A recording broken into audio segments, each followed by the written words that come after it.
ரட்சகருமாகிய இயேசு கிறிஸ்துவின் நாமத்தினாலே உங்களுடைய அன்பின் வாழ்த்துக்களை தெரிவித்துக் கொள்கிறோம்.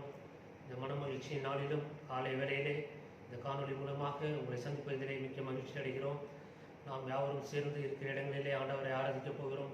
நீங்களும் என்னோடு கூட சேர்ந்து ஆண்டவரை ஆராதிப்போமாக. நாம் இருக்கிற இடங்களிலே முழங்கால் படியிட்டு கண்களை மூடி ஆண்டவருடைய சமூகத்துக்கு நேராக கடந்து போவோம். ஹல்லேலூயா. நல்ல பிதாவே, நன்றியோடு நாங்கள் உண்மை ஸ்தோத்திரிக்கிறோம் ஆண்டவரே. நீ கொடுத்ததான இந்த நல்ல நாளுக்காக நன்றியோடு ஸ்தோத்திரிக்கிறோம் ஆண்டவரே. இந்த நாள் கத்தாவே நாங்கள் உங்களுடைய சமூகத்துக்கு நேராக கடந்து வருகிறோம் ஆண்டவரே. தேவ ஆவியானவர் கத்தாவே எங்கள் மத்தியில் கடந்து வரும்படியாக ஜெபிக்கிறோம் ஆண்டவரே. நாங்கள் கூப்பிடுகிற நேரம் எல்லாம் எங்கள் மத்தியில் கடந்து வருகிற தேவன் ஆண்டவரே. நீர் இந்த நிலையில் கத்தாவே எங்களுடைய வீடுகளுக்குள்ளே நீர் கடந்து வரும்படியாக ஜெபிக்கிறோம் ஆண்டவரே, ஸ்தோத்திரிக்கிறோம். தேவசேனை எங்கள் மத்தியில் கடந்து வரும்படியாக ஜெபிக்கிறோம் ஆண்டவரே, ஸ்தோத்திரிக்கிறோம். இந்த ஆராதனை கத்தாவை முழுவதுமாக நாங்கள் உங்களுடைய கருத்தில் ஒப்பு கொடுக்கிறோம் ஆண்டவரே, ஸ்தோத்திரிக்கிறோம் ஆண்டவரே. எங்கெங்கெல்லாம் தேவ ஜனங்கள் கூடி ஜெபிக்கிறார்களோ அங்கெல்லாம் தேவனுடைய ஆவியானவர் இறங்கும்படியாக ஜெபிக்கிறோம் ஆண்டவரே, ஸ்தோத்திரிக்கிறோம். இந்த கூட்டத்தை கத்தாவே நீர் ஆசீர்வதித்து தரும்படியாக ஜெபிக்கிறோம் ஆண்டவரே. பாடல்கள், துதிகள், ஆராதனைகள், தேவனுடைய வார்த்தைகள் எல்லாவற்றிலும் கத்தாவே தேவனுடைய பிரசனம் காணப்படும்படியாக ஜெபிக்கிறோம் ஆண்டவரே. துவக்கம் முதல் முடிவு மற்றும் உடைய கிருபை எங்களோடு கூட இருக்கட்டும். மீட்பர் இயேசுவின் நாமத்தில் ஜெபிக்கிறோம் நல்ல பிதாவே, ஆமென். நாம் யாவரும் கரங்களை தட்டி ஒரு பாடலை பாடுவோம். சீயோனிலே எந்திர அஸ்திவாரம் கிறிஸ்துவே, அவர் நான் என்று நம்பும் கண்மலை.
ராஜா ஆராதிப்போம் உம்மையே. ஆராதனை ஆராதனை ஆராதனை என்றுமே. ஆராதனை ஆராதனை ஆராதனை உமக்கே.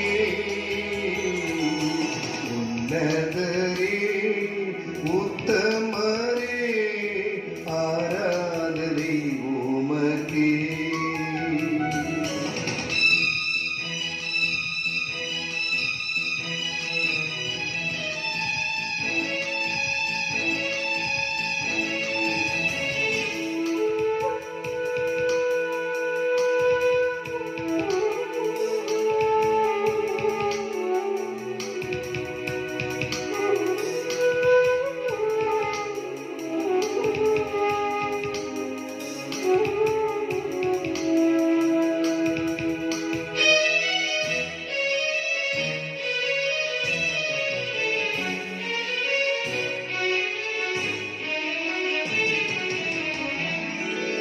இக்கட்டு நாளில் நரனான கோட்டை புகலிடம் மாநிலன்றோ.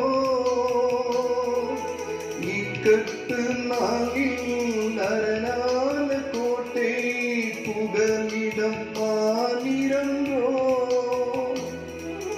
உம்பல்ல கரம் மீட்டு காக்க திகிலுக்கு தூரமானோ. உம்பல்ல கரம் மீட்டு காக்க திகிலுக்கு தூரமானோ. ஆராதனை ஆராதனை ஆராதனை என்றுமே. ஆராதனை ஆராதனை ஆராதனை உமக்கே. உன்னதரே உத்தமரே ஆராதனை உமக்கே.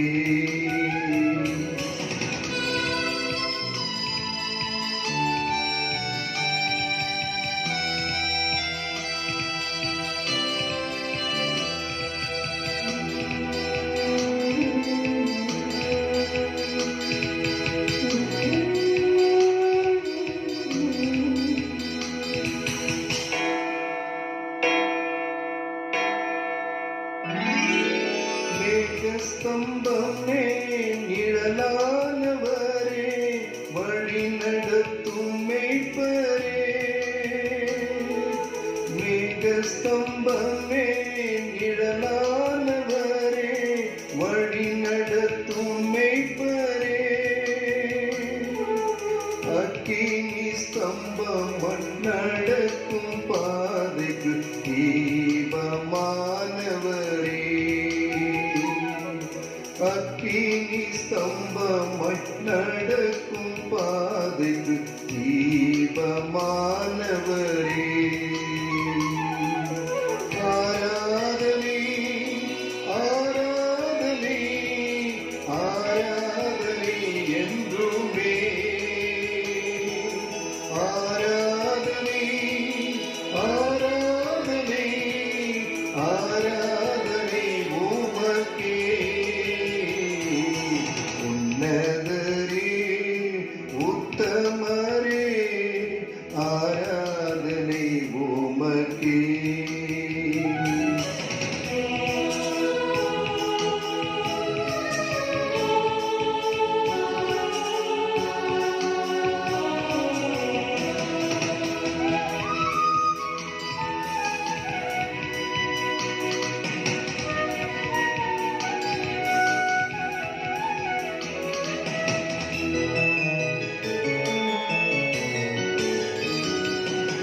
அன்பாவும் நீரே உமேகாவும் நீரே மகிமையால் நிறைந்தவரே. அன்பாவும் நீரே உமேகாவும் நீரே மகிமையால் நிறைந்தவரே. அன்பான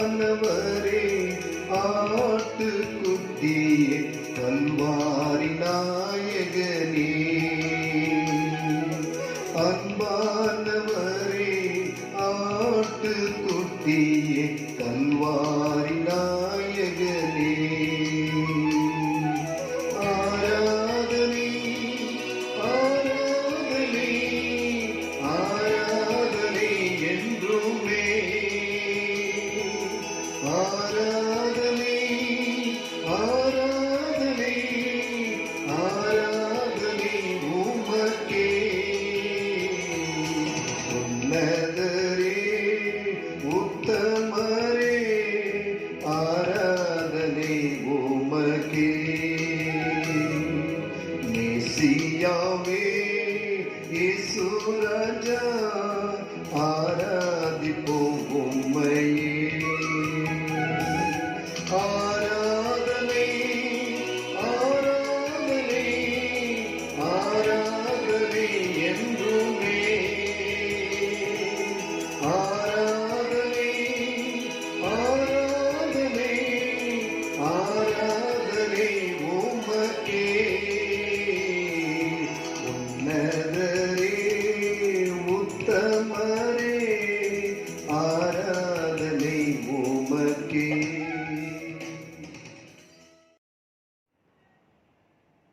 ஆண்டவராகிய இயேசு கிறிஸ்துவின் இனிதான இன்ப நாமத்திலே மிகவும் ஒரு முக்கியமான நேரத்துக்குள்ளாய் நாம் கடந்து வந்திருக்கிறோம்.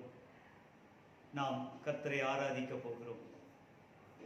உள்ளத்தின் ஆழத்திலிருந்து தேவனுக்கு நாம் நன்றி செலுத்துவதும் துதி செலுத்துவதும் அவருக்கு பிரியமாய் இருக்கிறது. ஏனென்றால் வேதம் சொல்லுகிறது, உதடுகளின் கனியாகிய ஸ்தோத்திர பலி என்று. இந்த உதடுகளினாலே அவரை துதிக்க வேண்டும். சங்கீதம் 71:5 கூட இவ்விதமாய் சொல்லுகிறது, கர்த்தராகிய ஆண்டவரே, நீரே என் நோக்கமும் என் சிறு வயது முதல் என் நம்பிக்கையுமாய் இருக்கிறீர் என்று சொல்லி அந்த சங்கீதக்காரன் சொல்லுகிறார். உண்மையிலேயே நாம் தாயின் கற்பத்திலிருந்து தெரிந்து கொண்டது நாள் முதல் கொண்டு, இந்த பூமியிலே நாம் கால் பதித்த நாள் முதல் கொண்டு இந்நாள் வரையிலும் நாம் அறியாதிருக்கிற ஒருவர் நம்மோடு கூட நடந்து வந்து கொண்டிருக்கிறார் என்பதை நாம் மறந்துவிடக்கூடாது. அவரை நாம் என்ன சொல்லி ஆராதிப்போம்? அவருக்கு முழுவதுமாய் நம்மை சரணம் செய்வதுதான், அவரிடத்திலே நாம் சரணடைவதுதான் சிறந்ததொரு ஆராதனையாய் இருக்கிறது. ஆதலால் இந்த வேளையிலும் கூட ஆண்டவரை நோக்கி பார்த்து தேவனை மகிமைப்படுத்துவோம். ஹல்லேலூயா, ஹல்லேலூயா, ஹல்லேலூயா. இயேசு ராஜனின் திருவாடிக்கு சரணம் சரணம் சரணம். ஆத்மநாதரின் மலரடிக்கு சரணம் சரணம் சரணம். இயேசு ராஜனின் திருவாடிக்கு சரணம் சரணம் சரணம். ஆத்மநாதரின்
வரையிலேயும் அவரை மகிமைப்படுத்துவோம், அவரை உயர்த்துவோம். நம்முடைய அடைக்கலம் அவர்தான், நம்முடைய கோட்டை அவர்தான், நம்முடைய தஞ்சம் அவர்தான், நம்முடைய துருகமும் அவர்தான்.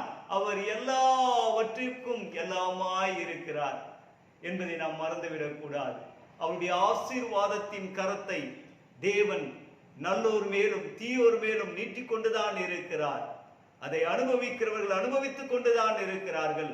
ஆனால் ஒரு நாளிலே ஒரு வித்தியாசமான ஒரு ஆசீர்வாதத்தை தேவனுடைய பிள்ளைகள் பெற்றுக்கொள்வார்கள் என்பதை நாம் மறந்துவிடக் கூடாது.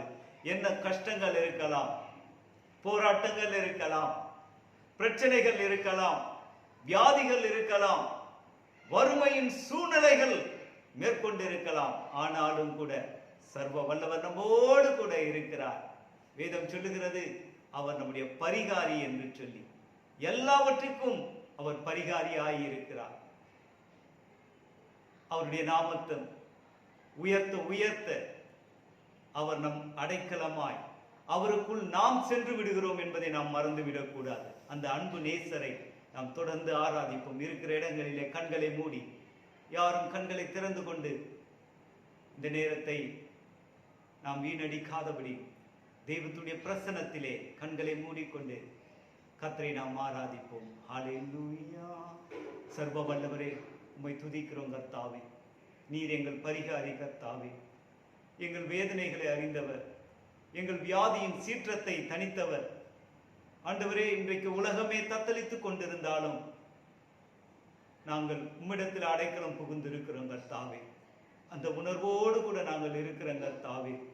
நீர் எங்கள் பரிகாரியாய் இருக்கிறீர் கர்த்தாவே. கஷ்டத்தின் நேரத்திலே பரிகாரியாய் இருக்கிறீர், வியாதியின் சூழ்நிலையிலே பரிகாரியாய் இருக்கிறீர், பலவிதமான பிரச்சனைகளிலே பரிகாரியாய் கடந்து வருகிறீர் கர்த்தாவே. பண கஷ்டமோ மன கஷ்டமோ எதுவாய் இருந்தாலும் நீரே எங்கள் பரிகாரியாய் இருக்கிறபடினால் உம்மை துதிக்கிறோம், உம்மை ஸ்தோத்தரிக்கிறோம், உம்மை மகிமைப்படுத்துகிறோம் கர்த்தாவே. ஹல்லேலூயா. Thank you Jesus.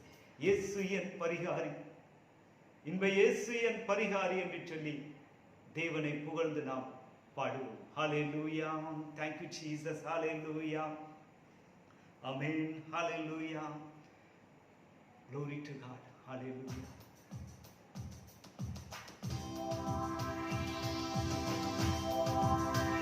Amen. சந்தோஷத்தோடு கூட நமக்கு ஒரு பரிகாரி இருக்கிறார். Hallelujah.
என் ஜீவிய நாட்களெல்லாம்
அத்தனையையும் சரி செய்ய வல்லவராய் இருக்கிறார் என்பதை மறந்துவிட வேண்டாம்.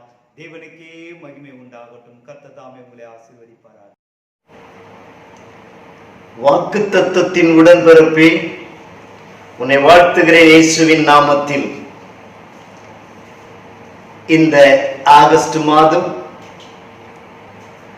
23ஆம் தேதி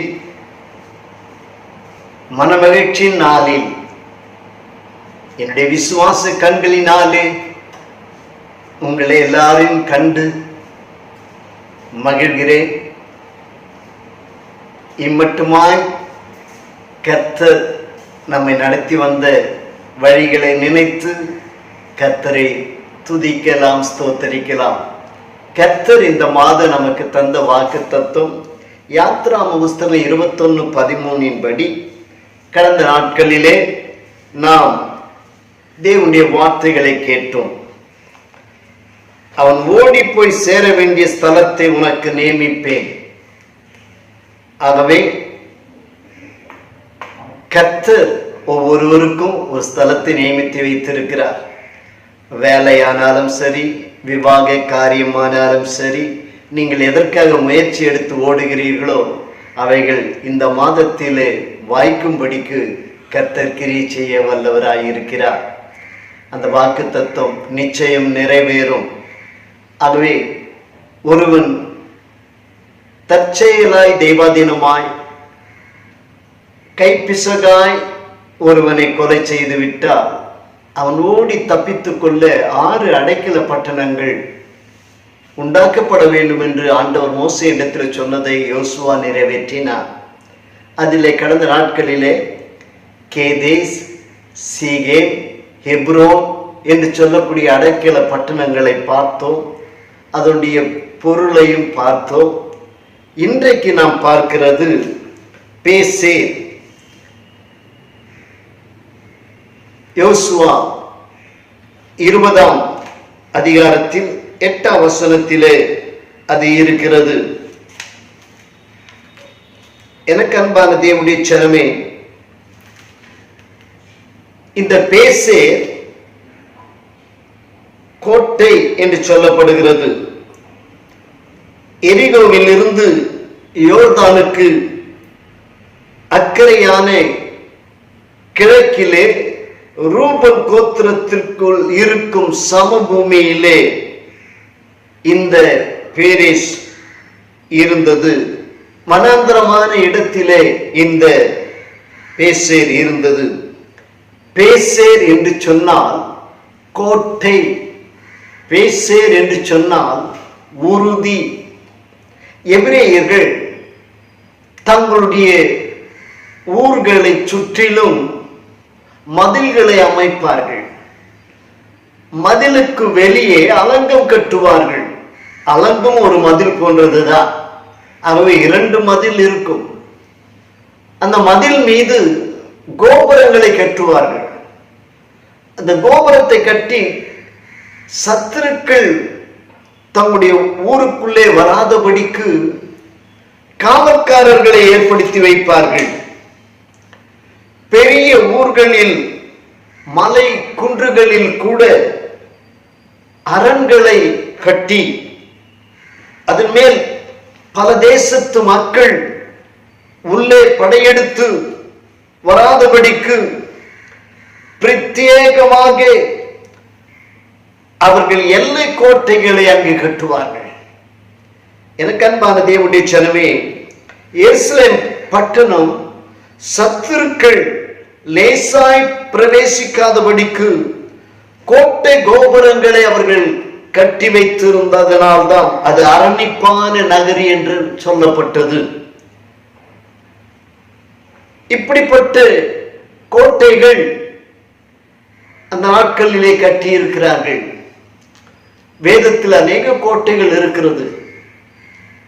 அதில் ஒன்று சீயோன் கோட்டை.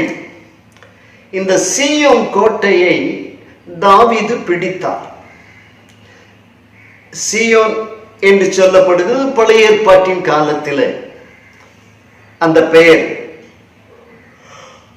புதிய ஏற்பாட்டின் காலத்தில் இது பரலோகம், தேவனுடைய ராஜ்யம் என்று சொல்லப்படுகிறது. அதனால்தான் சிலர் நாங்கள் சீயோனுக்கு போகிறவர்கள், நாங்கள் கற்புள்ளவர்கள், நாங்கள் விவாகமாகாதவர்கள் என்றெல்லாம் பிரசங்கித்துக் கொண்டிருக்கிறார்கள்.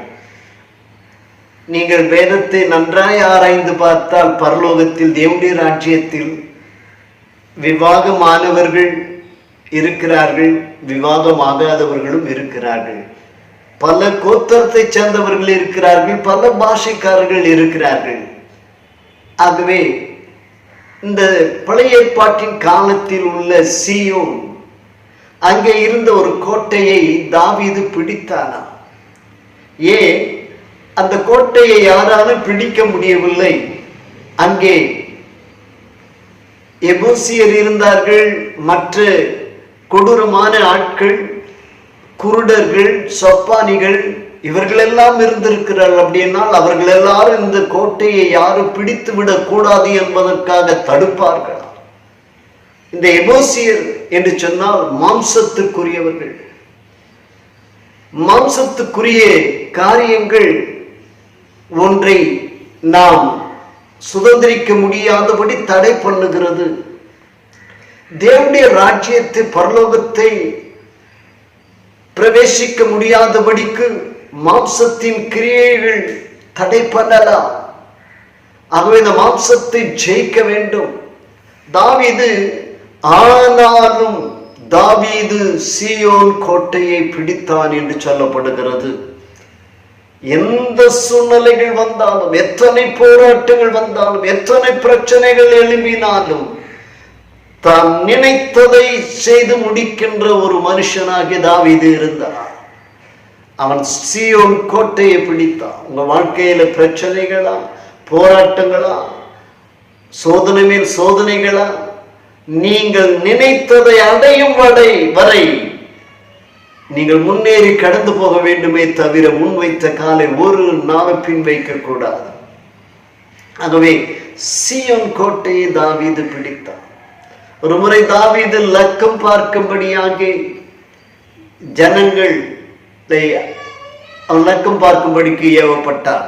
அந்த நேரத்தில் அந்த ஜனங்கள் தீரு என்னும் கோட்டையை சுற்றி சென்றார்கள் என்று சொல்லி 2 சாமுவேல் 24 அதிகாரத்தில் வாசிக்கிறோம். தீரு என்னும் கோட்டை, அந்த கோட்டையை அவர்கள் சுற்றி வந்தார்களா லக்கம் பார்க்கும் பொழுது. அப்படிப்பட்டதானே கோட்டை கோபுரங்களை அந்த நாட்களிலே எபிரேயர்கள் எல்லாம் கட்டி வைத்திருந்திருக்கிறார்கள். பல ஊர்களிலே அப்படி அந்த கோட்டைகள் இருந்திருக்கிறது. ஏன் நம்ம ஊர்ல கூட செஞ்சி கோட்டை இருக்கிறது, வேலூர்ல பார்த்தீங்கன்னா கோட்டை இருக்கிறது, இங்கே சென்ட் ஜார்ஜ் கோட்டை இருக்கிறது. இதை போன்ற கோட்டைகள் இந்தியாவில் இன்னும் பல மாநிலங்களிலே கோட்டைகள் இருக்கிறது. எனக்கு அன்பான தேவனுடைய ஜனமே, ஆகவே சீயோன் கோட்டை, தீரு கோட்டை, சமுத்திர கோட்டையான கடல் துறை என்று சொல்லி ஏசாயா 23:4 வாசிக்கிறோம். சீதோனே வெட்கப்படு, நான் இனி கர்ப்ப வேதனை படுகிறதும் இல்லை, பெறுகிறதும் இல்லை, இளைஞரை வளர்க்கிறதும் இல்லை, கன்னியர்களை ஆதரிக்கிறதும் இல்லை என்று சமுத்திர கோட்டையான கடல் துறை சொல்லுகிறது. சமுத்திர கோட்டை. இன்னொரு அந்தோனியா என்று சொல்லக்கூடிய ஒரு கோட்டை. இந்த கோட்டையை பெரிய ஏரோதுவினால் கட்டப்பட்ட ஒரு கோட்டையாக இது இருந்தது. இந்த கோட்டைக்குள் தான் பவுலை விசாரணைக்காக அழைத்து சென்றார்கள். எனக்கு அன்பான தேவனுடைய பிள்ளைகளே, யோதாம் காடுகளில் கோட்டைகளை கட்டி வைத்திருந்தார் என்று சொல்லி 2 நாளாகவும் 27:4 சொல்லுகிறது. காடுகளில் கோட்டைகளை கட்டி வைத்து, இப்படி அநேக கோட்டைகள் இருக்கிறது. ஆனால் வேத வசனத்தின்படி சரியான அசைக்கப்படாத ஒரு கோட்டை, அது நீங்களும் நானும் ஆராதிக்கிற தேவன். தாவீது சொல்லும்போது கர்த்தரின் கோட்டை என்று சொல்லுகிறார். ஆகவே தேவன் நமக்கு கோட்டையாய் இருக்கிறார். அவர் என்றென்றைக்கும் அசைக்கப்படாத ஒரு கோட்டை. ஆகவே நாமும் 1:7 கர்த்தர் நல்லவர், இக்கட்டு நாளில் அரணான கோட்டை. நான் பாடினேனே, இக்கட்டு நாளில் அரணான கோட்டை புகலிடம் மாறீரன்றோ என்று பாடினேனே, உன்னதரே உத்தமரே என்ற பாடலில். ஆகவே இக்கட்டு நாளில் அரணான கோட்டையாய் கர்த்தர் இருக்கிறார் என்று சொல்லி நாமும் 1:7 நாம் வாசிக்கின்றோம். ஆகவே யோவேல் தீர்க்கதரிசி கூட சொல்லுகிறார், கர்த்தர் சீயோனிலிருந்து கர்ஜித்து எருசலேமிலிருந்து சத்தமிடுவார், வானமும் பூமியும் அதிரும், ஆனாலும் கர்த்தர் தமது ஜனத்திற்கு அடைக்கலமும் இஸ்ரவேல் புத்திரருக்கு அரணான கோட்டையுமாயிருப்பார். தேவன் அரணான கோட்டையாயிருக்கிறார். அசைக்கப்படாத ஒரு அரணான கோட்டை. வாழ்க்கையில என்ன வந்தாலும் தாவீதை போல நீ சொல்லலாம், கர்த்தரின் கோட்டை. 18:2 தாவீது என்ன சொல்லுகிறார் பாருங்கள், கர்த்தரின் கன்மலையும் என் கோட்டையும் என் இரட்சகரும் என் தேவனும் நான் நம்பியிருக்கிற என் துருகமும் என் கேடகமும் என் இரட்சண்ய கொம்பும் என் உயர்ந்த அடைக்கலமாயிருக்கிறார். அவரை பார்த்து சொல்றார், நீர் இருக்கிறீர், கர்த்தரின் கன்மலை, கர்த்தரின் கோட்டை. அவரை பார்த்து நீர் என் கோட்டையாய் இருக்கிறீர் என்று தாவீது சொல்லுகிறார். ஆகவே இந்த நாட்களிலே கர்த்தர் நமக்கு கோட்டையாய் இருக்கிறார், அரணான கோட்டையாய் இருக்கிறார். அவர் நமக்கு பாதுகாவலாய் இருக்கிறார். சத்துரு நம்மை மேற்கொள்ளக்கூடாதபடிக்கு, சத்துரு நமக்கு விரோதமாய் எழுப்பி கிரியை செய்யாதபடிக்கு, அவன் கிரியை செய்து பலவிதமான காரியங்களை ஏவி விட்டாலும் அவைகளை தடுக்கக்கூடிய கோட்டையாய் கர்த்தர் இருக்கிறார். உனக்கு விரோதமாய் உருவாக்கப்படும் எந்த ஆயுதமும் வாய்க்காதே போகும் என்று வேத வசனம் சொல்லுகிறது. அப்படியானால் சத்துருக்கள் உனக்கு விரோதமான ஆயுதங்களை உருவாக்கலாம், தேவன் அதற்கு நேரம் கொடுக்கலாம். நீ என்ன செய்கிறாயோ செய். இதையெல்லாம் அவர் ஆயுதங்களை உருவாக்கி அதை எய்யும் போது அது வாய்க்காதே போகும்படிக்கு கர்த்தர் கோட்டையாய் இருக்கிறார், அவர் கேடகமாய் இருக்கிறார், அவர் கண்மலையாய் இருக்கிறார். எனக்கு அன்பான தேவச்சனமே, கர்த்தர் உன் கோட்டை, அரணான கோட்டை. நீ அங்கே அடைக்கலம் புகுந்திருக்கிறாய். அந்த அடைக்கல பட்டணமாகிய பேசேருக்குள்ளே நீ வந்திருக்கிறாய், அந்த கோட்டைக்குள்ளே வந்திருக்கிறாய். சத்ரு உன்னை நெருங்க முடியாது, சத்ரு உன் மேல் கண் போட முடியாது. அவர் உனக்கு அக்கினி மதிலாயும் உனக்கு கோட்டையாயும் இருக்கிறார் என்பதை நீ மறந்து விடாதே. உன் வாழ்க்கையிலே பலவிதமான சூழ்நிலைகளின் வழியாக, பிரச்சனைகளின் வழியாக, சோதனைகளின் வழியாக, கண்ணீரின் வழியாக, பலவித கடன் பிரச்சனைகளின் வழியாக நீ கடந்து வந்து கொண்டிருக்கிறாய். சத்ரு உன்னை விரட்டி வந்து கொண்டிருக்கிறானோ அவருடைய முகத்தை நோக்கிப்பார். நீதான் என் கோட்டை. இப்படிப்பட்டவர்கள் மத்தியிலிருந்து என்னை பாதுகாக்கக்கூடிய கோட்டை நீர் ஒருவர் மாத்திரமே. நீர் என் கோட்டையாயிருக்கிறீர் என்று தாவீது சொன்னதை போல நாம் சொல்லலாம். சங்கீதம் 71:3 கூட என் கண்மலையும் என் கோட்டையுமாயிருக்கிறீர் என்று சங்கீதக்காரன் சொல்லுகிறார். அது மாத்திரம் இல்ல, சங்கீதம் 91:2 நீர் என் அடைக்கலமும் என் கோட்டையும் என்று மோசே சொல்லுகிறார். 90ஆம் சங்கீதம் 91ஆம் சங்கீதத்தை மோசே தான் எழுதியிருக்கிறார். ஆகவே அவன் சொல்லும் பொழுது மோசே என்ன சொல்றான், நீர் என் அடைக்கலமும் என் கோட்டையுமாயிருக்கிறீர். அவனுடைய வாழ்க்கையில கர்த்தர் கோட்டையாய் இருந்திருக்கிறார். மோசேயுடைய வாழ்க்கையில கர்த்தர் கோட்டையாய் இருந்தவனை பாதுகாத்து இருக்கிறார். தொடர்ந்து தாவீது சொல்லும் போது, அவர் என் தயாபரரும் என் கோட்டையும் என் உயர்ந்த அடைக்கலமும் என்னை விடுவிக்கிறவரும் என் கேடகமும் நான் நம்பி இருக்கிறவரும் என் ஜனங்களை எனக்கு கீழ்ப்படுத்தினவருமாயிருக்கிறீர். அப்ப ஜனங்களை எல்லாம் அவனுக்கு தாவீதுக்கு கீழ்ப்படுத்தினவராக தேவன் இருக்கிறார். அந்த அளவுக்கு கர்த்தர் தாவீதை உயர்த்தினார். கோட்டை எப்படி உயர்ந்திருக்கிறதோ உன் வாழ்க்கை எப்படி உயரும்படி கர்த்தர் உம்மை உயர்த்துகிறார். தாவீது கர்த்தரின் கோட்டை என்று சொல்ல சொல்ல சொல்ல அவனுடைய வாழ்க்கையிலே கர்த்தர் ஒரு உயர்வை உண்டு பண்ணி கொண்டே இருந்தார். அவனுடைய சிங்காசனம் என்றைக்கும் நிற்கும் என்று ஆண்டவர் சொல்லியிருந்தார். எனக்கு அன்பான தேவனுடைய பிள்ளைகளே, ஆகவே கர்த்தர் நம்முடைய கோட்டையாய் இருக்கிறார். அது மாத்திரமல்ல, இரண்டாவது அந்த பேசர் என்று சொல்லும்போது கோட்டை, இன்னொன்று உறுதி. உறுதி என்று சொன்னால் ஒரு திடம், நிச்சயம், விடாப்பிடி, பல பொருள்கள் உறுதிக்கு சொல்லப்பட்டிருக்கிறது. அதிலே மன உறுதி, இந்த மன உறுதி இருக்கு பாருங்க. இந்த மன உறுதி நீங்கள் எல்லாவற்றையும் ஜெயம் பெறும்படி செய்யும். அது சிந்தனையிலே வருகிறது. மனம் என்று சொல்லும்போது மைண்ட், அதுவும் சிந்தனையிலே ஒரு உறுதி இருக்கிறது. நாம் எசேக்கியேலில் வாசிக்கும் பொழுது, ஏசாயா 26:3 வாசிக்கும் பொழுது, உம்மை உறுதியாய் பற்றி கொண்ட மனதை உடையவன் உம்மையே நம்பி இருக்கிறபடி. அந்த மன உறுதி என்ன பண்ணா அவரையே நம்பும்படி செய்கிறது. இதுதான் மன உறுதி. மைண்ட்ல கர்த்தரே கர்த்தரே. இந்த மன உறுதி, உம்மை உறுதியாய் பற்றி கொண்ட மன உறுதி.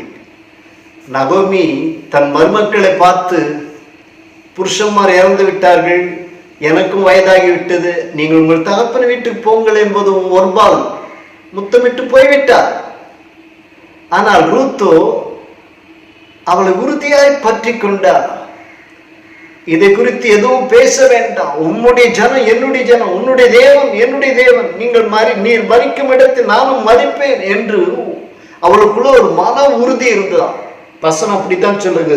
ரூத் 1:18 தன்னோடு கூட வர மன உறுதியாய் இருக்கிறதை நகோமி கண்டு, ரூத் தன்னோடு கூட வருகிறதற்கு மன உறுதியாய் இருந்தார். இந்த மன உறுதி இருந்தால் முன்னேறி போகும் வாழ்க்கை செழிப்பாய் இருக்கும். ரூத்துடைய வாழ்க்கையை கர்த்தர் செழிப்பாய் மாற்றினார். வளமான ஒரு வாழ்க்கையை அவர் கண்டார். எனக்கு அன்பான தேவ ஜனமே, மன உறுதி அது மாத்திரமல்ல, இருதயத்தில் உறுதி வேண்டும். இருதயத்தில் உறுதி இருக்குமானால் நாம் எந்த காரியத்தில் அசைந்து விட மாட்டோம்.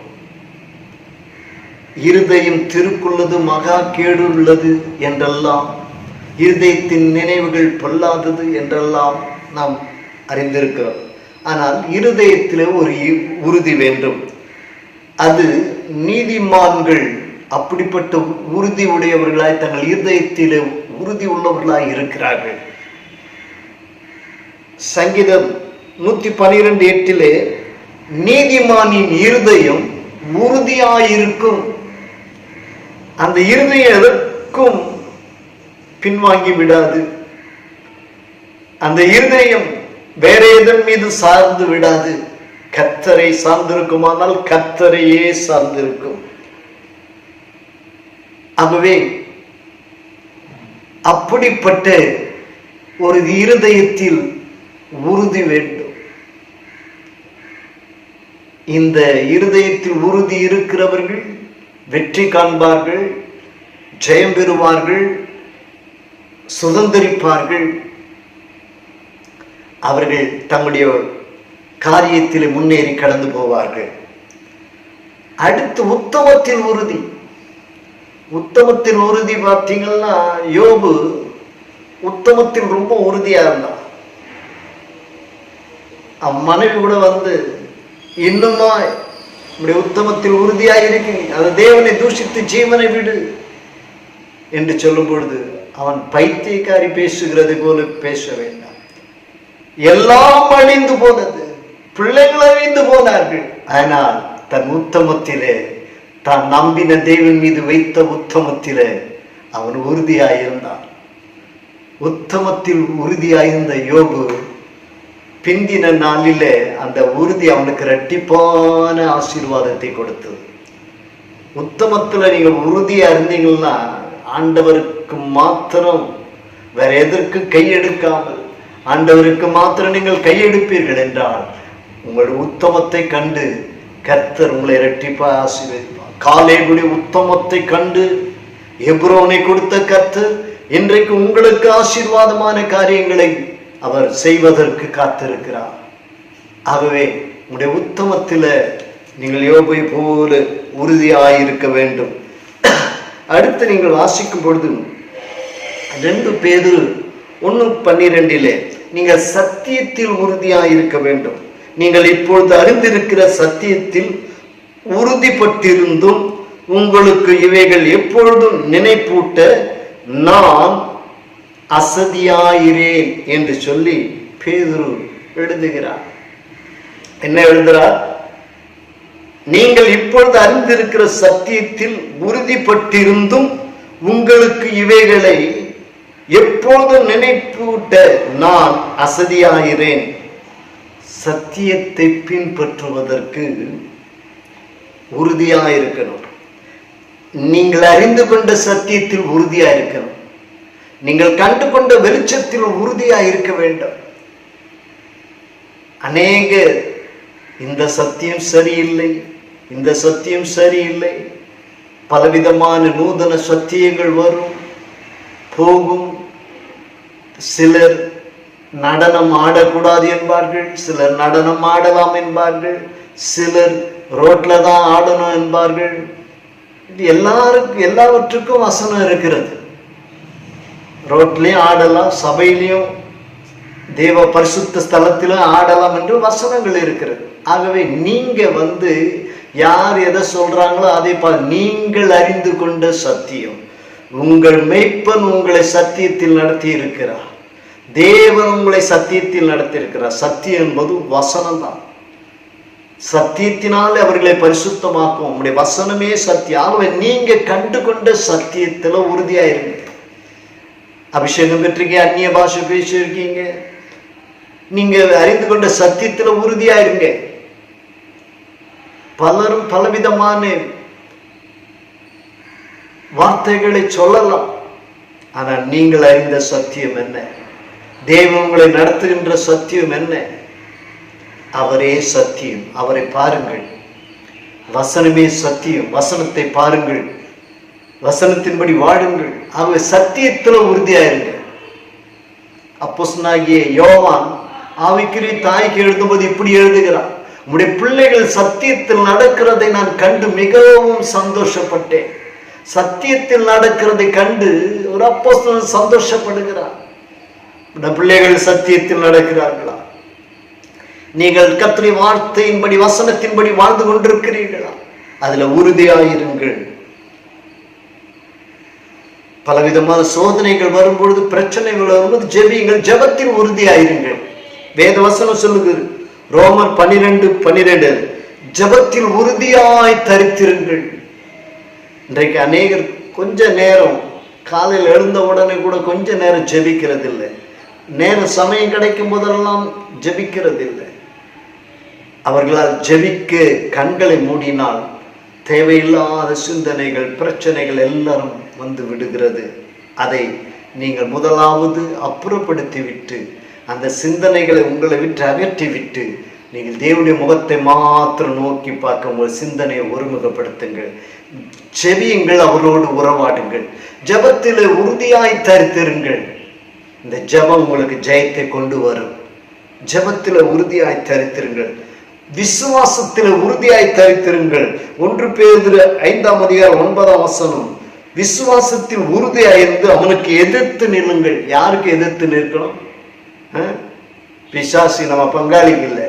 யாருக்கு எதிர்த்து நிற்கணும்?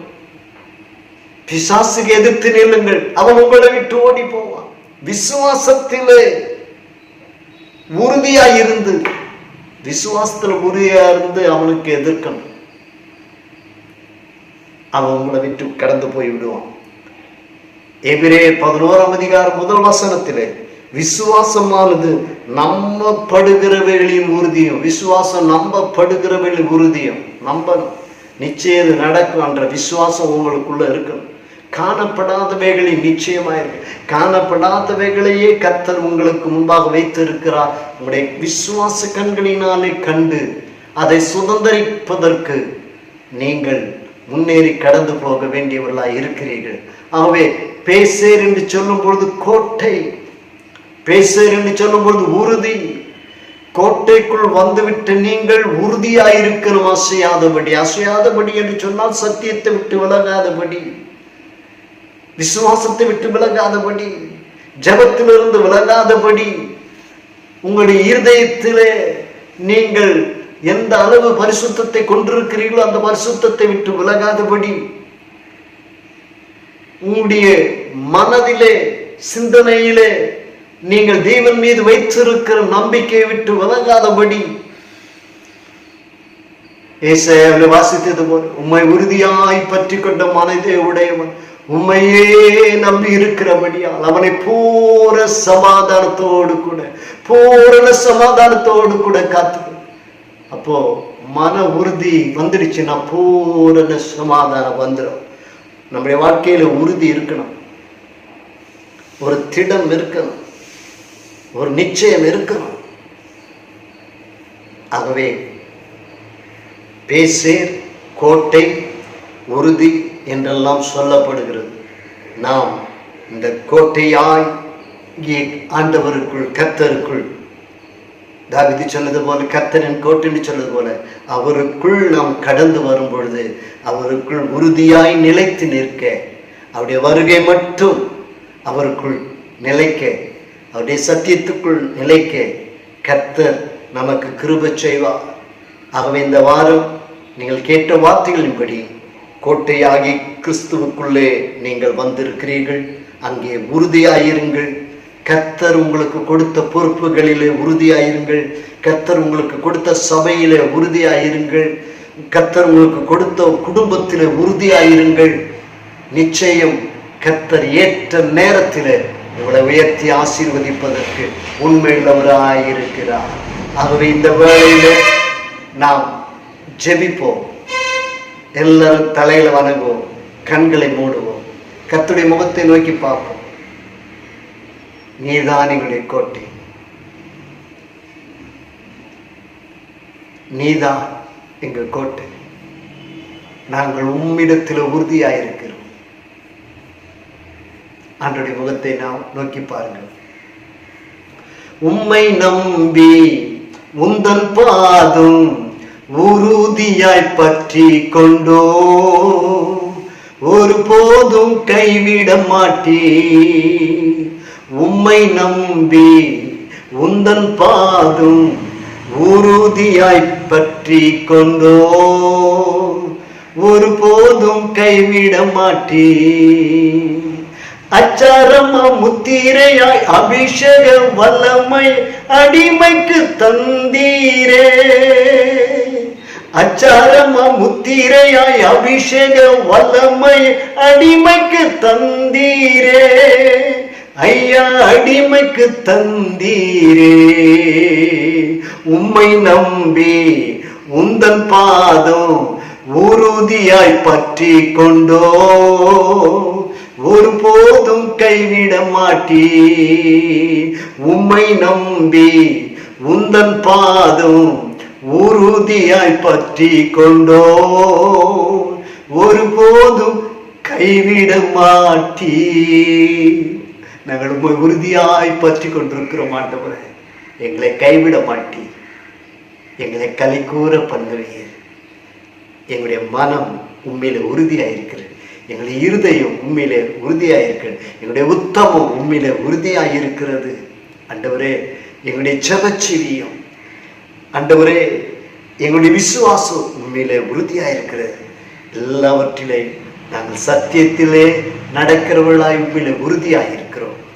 கர்த்தர் வரும் வரையிலும் இந்த சத்தியத்தை விட்டு விலகாமல் இந்த சத்தியத்தில் உறுதியாய் நிற்க எங்களுக்கு கிருபை தருவீராக. கேட்ட பிள்ளைகளை ஆசீர்வதி. அவருடைய பிரச்சனைகள், அவர்களுடைய தேவைகளை எல்லாம் இந்த நாட்களில் சந்தித்திரணும். அற்புதங்களை செய்யும். விசுவாசத்தில் முன்னேறி போக கிருபை தார். இயேசுவின் நாமத்தில் பிதாவே, ஆமென். எல்லாரும் சேர்ந்து சொல்லலாமா? என் ஆத்துமாவே கர்த்தரை ஸ்தோத்திரி, என் முழுவலுமே பரிசுத்த நாமத்தை ஸ்தோத்திரி. என் ஆத்துமாவே கர்த்தரை ஸ்தோத்திரி, அவர் செய்த சகல உபகாரங்களையும் மறவாதே. நம்முடைய கர்த்தராகிய இயேசு கிறிஸ்துவின் கிருபையும் பிதாவாகிய தேவனுடைய அன்பும் பரிசுத்த ஆவியானவருடைய அந்யோன்ய ஐக்கியமும் சந்தோஷமும் சமாதானமும் வழி நடத்துதலும் நம் ஒவ்வொருவரோடும், நம்முடைய குடும்பங்களோடும், நம்முடைய ஊழியத்தோடும் கர்த்தருடைய வருகை மட்டும் இருப்பதாக. ஆமென்.